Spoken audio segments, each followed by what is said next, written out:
नमस्कार बंधुरा सम्बास कुकिंग आपनादेर स्वागत। आज के आमि रान्ना करब निरामिष आलू पटल छोला दिए डालना। चलुन देखे नेওয়া যাক आमि किभाबे रान्नाटा करी। कड़ाईते तेल दिए दिएछि, तेलटा गरम हये गेছে। एबार आमि प्रथमे पटलगुलो भेजे नेब। दिए देब अल्प करे नुन और हलुद।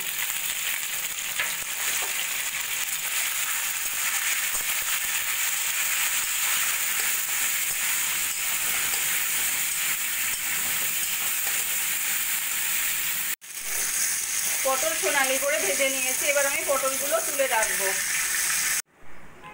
ওই তেলের মধ্যে আর একটু তেল দিয়ে দেব জিরে, তেজপাতা আর একটা শুকনো লঙ্কা ফোড়ন।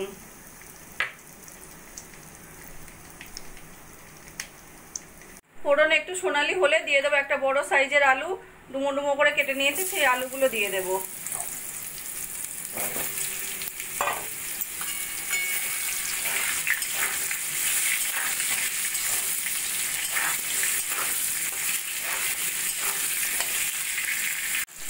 आलूगुलो एक 2-3 मिनट मतो भेजे निয়েছি। এবার দিয়ে দেব আমি পরিমাণ মতো নুন, হলুদ, জিরের গুঁড়ো আর টমেটো, আদা আর শুকনো লঙ্কা দিয়ে পেস্ট করে নিয়েছি, সেই পেস্টটা আমি দিয়ে দেব।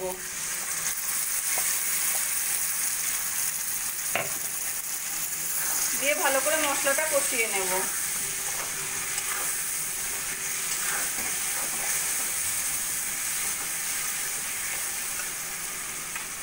এই মশলার মধ্যে দিয়ে দেব আমি 1 মুঠ মতো ভিজিয়ে রাখা ছোলা। ছোলাটাও এই মশলার সঙ্গে ভালো করে কষিয়ে নেব।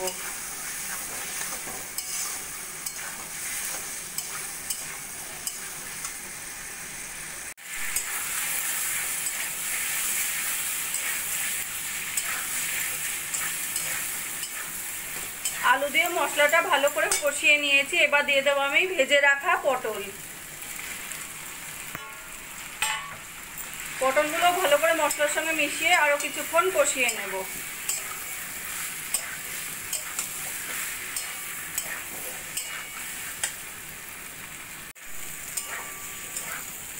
পটল দিয়েও ভালো করে 3-4 মিনিট মতো একদম কষা কষা করে নিয়েছি। এবার দিয়ে দেব আমি পরিমাণ মতো জল।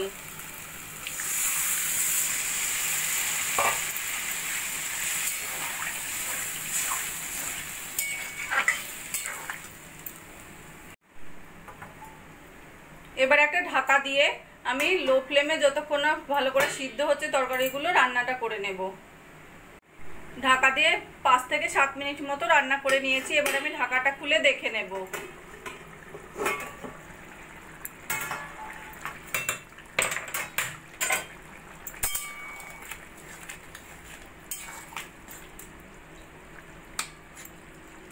তরকারিটা আমাদের বেশ মাখামাখা হয়েছে, আলুগুলোও সিদ্ধ হয়ে গেছে, পটলগুলো সুন্দর সিদ্ধ হয়ে গেছে। এবার দিয়ে দেবো আমি অল্প করে গরম মশলার গুঁড়ো। গরম মশলাটা ভালো করে মিশিয়ে নেব। গরম মশলাটা ভালো করে মিশিয়ে নিয়ে আর 1-2 মিনিট মতো রান্না করে আমি গ্যাসটা বন্ধ করে দেব। বন্ধুরা, আমার রান্নাটা যদি ভালো লাগে প্লিজ লাইক করবেন আর কমেন্ট করে জানাবেন কেমন লাগলো। আর আমার চ্যানেলে যদি নতুন হয়ে থাকেন সাবস্ক্রাইব করবেন প্লিজ। নিরামিষ ছোলা আলু পটলের ডালনাটা আমার কমপ্লিট হয়ে গেছে। আমার এই রেসিপিটা যদি ভালো লাগে আপনারাও বাড়িতে বানিয়ে দেখতে পারেন। গরম গরম ভাত, রুটি, পরোটা সবকিছু দিয়ে খেতে অসাধারণ লাগবে। আর কমেন্ট করে জানাবেন কেমন লাগলো। প্লিজ লাইক, শেয়ার ও সাবস্ক্রাইব করবেন।